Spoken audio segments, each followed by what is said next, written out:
ആനകൾ ഇങ്ങനെ ഓരോന്നോരോന്ന് വന്ന് അണിനിരക്കുമ്പോൾ ആളുകൾ ഇങ്ങനെ പിറകോട്ട് മാറി അവർ രണ്ടായി ഒഴുകുന്ന ഒരു പുഴ ഇങ്ങനെ വഴിമാറി കൊടുക്കുന്നത് പോലെ ആ ആൾക്കൂട്ടം ഇങ്ങനെ വഴിമാറി കൊടുക്കുന്നുണ്ട്. ഈ നോക്കൂ, മൂന്നാമത്തെ ആന അണിനിരന്നു. ഇനി അതിന് പിറകിലായിട്ട് ഇങ്ങനെ ആനകൾ വന്ന് നിരക്കും.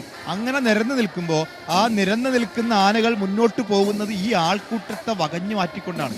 ഈ ആൾക്കൂട്ടം സ്വയം നിയന്ത്രിക്കുകയാണ്. അത് ഈ പൂരത്തിനെത്തുന്ന ആൾക്കൂട്ടത്തിന് ഒരേ മനസ്സാവും. അത് ഇലഞ്ഞിത്തറ മേളമൊക്കെ അങ്ങനെ കഴിയുമ്പോഴേക്കും ആ മേളത്തിന്റെ ലയഭംഗിയിൽ അങ്ങനെ ആൾക്കൂട്ടവും ഒരു പൂരക്കാഴ്ചക്കാരായിട്ട് മാറുന്നുണ്ട്. അതൊരു ഒറ്റ മനസ്സായിട്ട് മാറുന്നുണ്ട്. അതുകൊണ്ടാണ് അവർക്ക് ഇങ്ങനെ ആൾക്കൂട്ടത്തെ വകഞ്ഞു മാറ്റിക്കൊണ്ട് ഈ കൊട്ടുകാർക്കും മേളക്കാർക്കും അതിന് പിറകിലായിട്ട് ആനക്കാർക്കും അതിന് പിറകിലായി ദേശക്കാർക്കും ഒക്കെ മുന്നോട്ട് ഇങ്ങനെ ഒഴുകിപ്പോകണമെങ്കിൽ അതങ്ങനെ വഴിമാറിക്കൊടുക്കുന്ന ഒരു തിരക്ക്, വഴിമാറിക്കൊടുക്കുന്ന ഒരു ആൾക്കൂട്ടം അവിടെ ഉണ്ടായി. ആൾക്കൂട്ടം കൂടി ചേർന്നതാണ് ആന ഈ പൂരക്കാഴ്ച എന്ന് പറയുന്നത്. അപ്പോൾ നാലാമത്തെ ആനയും അവിടെ അണിനിരന്നു കഴിഞ്ഞു. ആ നാലാമത്തെ ആനയ്ക്ക് പിറകിലായി അടുത്ത ആന വരും. അങ്ങനെ ഓരോ ആനകളും അണിനിരക്കുമ്പോൾ ഈ ആൾക്കൂട്ടം ഇങ്ങനെ വകഞ്ഞു മാറി മാറി മാറി രണ്ടു ഭാഗത്തെയും മാറിക്കൊടുക്കുന്നുള്ള ഒരു മനോഹരമായ കാഴ്ചയാണ്. ഈ തിരുവമ്പാടിയും പാറമേക്കാവിൻ്റെയും വിഭാഗങ്ങൾ പരസ്പരം അഭിമുഖമായി നിന്ന് കഴിഞ്ഞ് ഈ ആൾക്കൂട്ടത്തിനിടയിൽ പണ്ട് ഞാൻ പെട്ട ഒരു ഓർമ്മയാണ് എനിക്ക് വരുന്നത്. ഇത് കഴിഞ്ഞ് എല്ലാ ഗ്യാപ്പുകളൂടെ അടയും. ജനസമുദ്രമായി കറുത്ത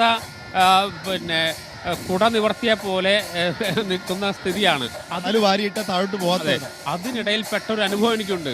നമുക്കൊന്നും ചെയ്യാനില്ല, വെറുതെ നിന്ന് കൊടുക്കുക മാത്രമേ ഉള്ളൂ. ചിലപ്പോൾ അത് അങ്ങോട്ടും ഇങ്ങോട്ടൊക്കെ നീങ്ങും. അതെ, നമ്മൾ അറിയാതെ തന്നെ നമ്മളിങ്ങനെ ഒരു ഭാഗത്തേക്ക് കൂട്ടിക്കൊണ്ടുപോകും, തിരിച്ച് അതേപോലെ തിരിച്ച് ഒരു കടലിന് നടുക്കപ്പെട്ട് തിര നമ്മളെ കൊണ്ടുപോകുന്ന അതേ രീതിയിൽ അങ്ങോട്ടും ഇങ്ങോട്ടും മൂവ് ചെയ്തുകൊണ്ടിരിക്കും. പക്ഷെ ഇത്തവണ കുറച്ച് ചൂട് കൂടുതലുണ്ട്. സാധാരണ മേടമാസമാണ്, മേടച്ചൂടുണ്ട്. ആ മേടപ്പുലരിയിൽ മേടച്ചൂടിൽ മേടപ്പൂരമാണ്.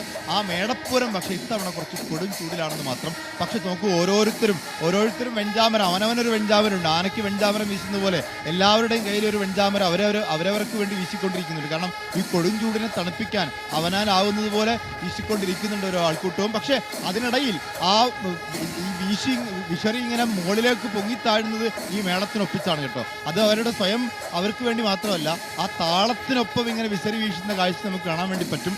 ഏതായാലും ആ അഞ്ചാമത്തെ ആനയും അണിനിരന്നു കഴിഞ്ഞു. അങ്ങനെ ഓരോ ആനയും അണിനിരന്ന് മുഴുവൻ ആനകളും ഒരു നിരയായി മാറിക്കഴിഞ്ഞാൽ പിന്നെ അവരങ്ങനെ മുന്നോട്ട് ആ താളത്തിനൊപ്പിച്ച് മേളത്തിനൊപ്പിച്ച് ആനച്ചന്തത്തിനൊപ്പിച്ച് അവരങ്ങനെ മുന്നോട്ട് നടക്കും. അങ്ങനെ മുഖാമുഖം നിൽക്കാൻ വേണ്ടി ഒരു കൂട്ടർ ഇങ്ങനെ അനങ്ങിക്കഴിഞ്ഞു. അവരങ്ങനെ മുന്നോട്ട് പോകുന്നതിനനുസരിച്ച് മുഖാമുഖമായി നിൽക്കുകയും ചെയ്യും.